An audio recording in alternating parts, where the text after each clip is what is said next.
আসসালামু আলাইকুম। আবার আমন্ত্রণ জানাচ্ছি একুশে বিজনেস, সঙ্গে আছি আব্দুর রহমান রণ। দর্শক, দেশের ব্যবসা বাণিজ্য, অর্থনীতি ও শেয়ার বাজারের সর্বশেষ তথ্য স্বয়ংক্রিয় গ্রাফিক্স পদ্ধতিতে পরিবেশন করছে একুশে বিজনেস। দর্শক, আপনারা জানেন ঢাকা স্টক এক্সচেঞ্জের লেনদেন শেষ হয়েছে এবং দিন শেষে আমরা একটা পজিটিভ ট্রেন্ড দেখতে পেয়েছি ইন্ডেক্সের ক্ষেত্রে। সেই সাথে দর বৃদ্ধি পাওয়া কোম্পানির সংখ্যাটাও বেশিই ছিল, বাট দর বৃদ্ধি পাওয়া এবং কমার মধ্যে খুব একটি পার্থক্য ছিল না। দর বৃদ্ধি পেয়েছে প্রায় 42% প্রতিষ্ঠানের, সেখানে দর হারিয়েছে 39% প্রতিষ্ঠানের এবং অপরিবর্তিত ছিল 18% প্রতিষ্ঠানের। তো আজকের পুঁজিবাজার নিয়ে আমরা একটু কথা বলতে চাই এবং বিস্তারিত জানতে চাই। এই জন্য আমাদের সাথে রয়েছেন ট্রেজার সিকিউরিটিজ লিমিটেডের chief operating officer Mostafa Mahbubullah. জনাব মোস্তফা মাহবুবুল্লাহ, আপনাকে স্বাগত আমাদের আজকের আয়োজনে। আসসালামু আলাইকুম, ধন্যবাদ। আমরা বেশ অনেকদিন পরে গত মাস অর্থাৎ গত অর্থ বছর শেষ মাসে কিন্তু একটা পজিটিভ ট্রেন্ড দেখতে পেয়েছি, একটা পজিটিভ রিটার্ন আমরা পেয়েছি। তো নতুন অর্থ বছর শুরু হলো, প্রত্যাশা কেমন থাকবে, আজকে বাজারটাই বা কেমন ছিল, সব কিছু নিয়ে একটু জানতে চাই আপনার কাছে। ধন্যবাদ।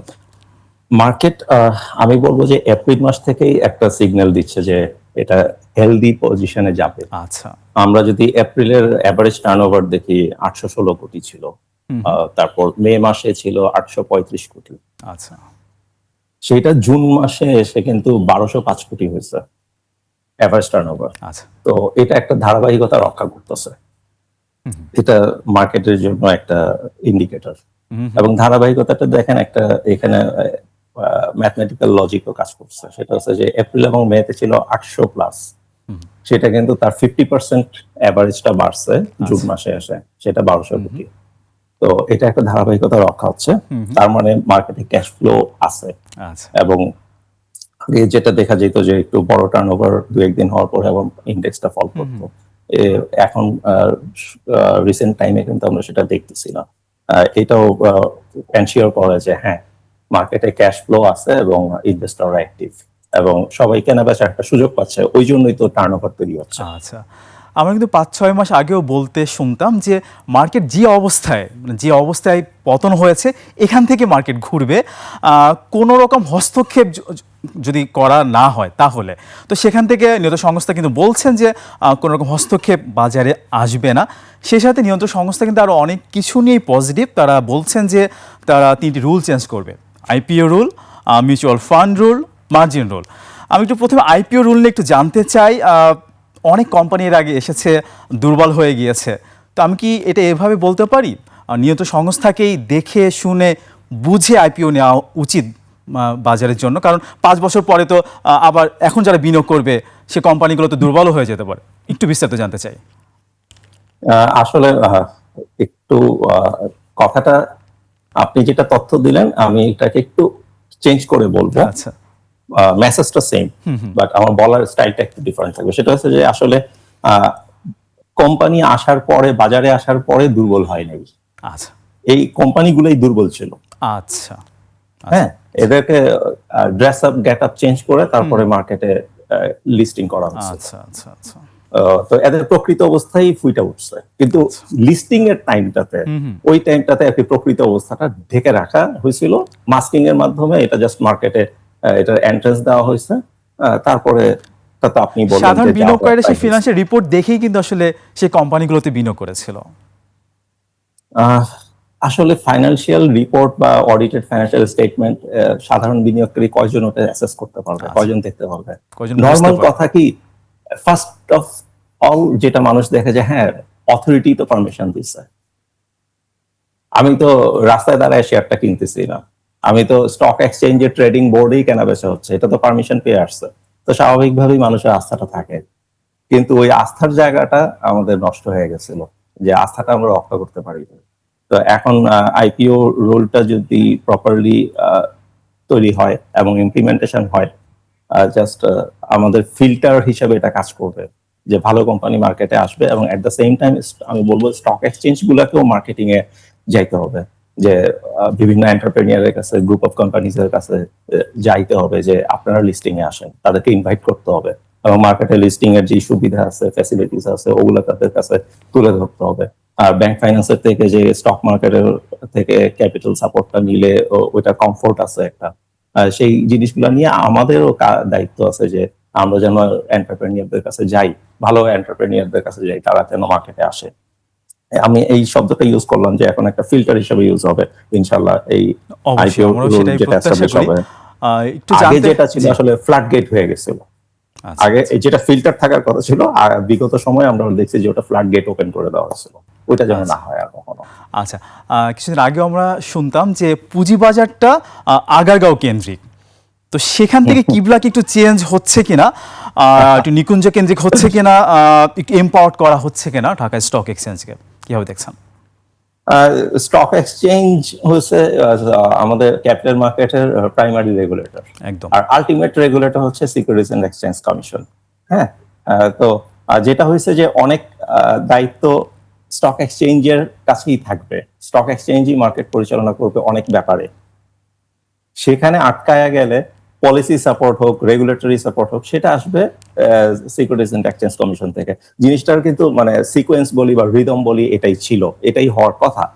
তো এখন যে নতুন করে এম্পাওয়ার্ড করা হবে বা করা হচ্ছে সেইটা না, আসলে যেই জিনিসগুলো নাকি দায়িত্বগুলোতে আর অংশগ্রহণ করতে দেওয়া হয় নাই, সেইটাই এখন সুযোগটা আবার দেওয়া হবে। এটা আসলে স্টক এক্সচেঞ্জের রোল। আচ্ছা, স্টক এক্সচেঞ্জ সেখানে যদি সমস্যা হয়, তখন আলটিমেট রেগুলেটর আমাদের হস্তক্ষেপ করবে বা পলিসি সাপোর্ট দিবে, কোনো সমস্যা নাই তো। আচ্ছা, আচ্ছা। অনেকে এটাই হওয়ার বলছেন কথা। যে যে এই মুহূর্তে আসলে পুঁজিবাজার একটা ভালো বিনিয়োগযোগ্য অবস্থায় আছে, অনেক সেক্টরে পি রেশিও খুবই লুক্রেটিভ। আমি যদি আপনার কাছে জানতে চাই কোন কোন সেক্টরকে আপনার কাছে মনে হচ্ছে লুক্রেটিভ, অথবা কোন সেক্টরকে মনে হচ্ছে? ব্যাংকিং সেক্টরের যেই অবস্থাটা আমাদের গেছে জি। বাংলাদেশে, তো সেইখানে এখন আহ, আমরা বুঝতেছি যে ভালো ব্যাংক কোনগুলা, মানে এটা এখন একটা একটা শর্ট লিস্টের মতন হয়ে গেছে। আর নতুন আর ডিভিডেন্ড পলিসি ব্যাংকের, এইটি কি আসলে একটা প্রভাব ফেলতে পারে কিনা ব্যাংক সেক্টরে? ব্যাংক সেক্টর হ্যাঁ, প্রভাব পড়লে সেটা এখানে পুঁজিবাজারেও পড়বে। জি, হ্যাঁ, সেন্ট্রাল ব্যাংক যেটা করলো যে 2,000 কোটি টাকার পেইড আপের নিচের কোম্পানিগুলোকে নিষেধ করা হচ্ছে যে তারা ক্যাশ ডিভিডেন্ড দিতে পারবে না। তো এইখানে একটা সাইকোলজিক্যাল ব্যাপার হইতে পারে, সেটা হচ্ছে যে বাংলাদেশের বিনিয়োগকারীরা আসলে স্টক ডিভিডেন্ড পছন্দ করে জি। By nature.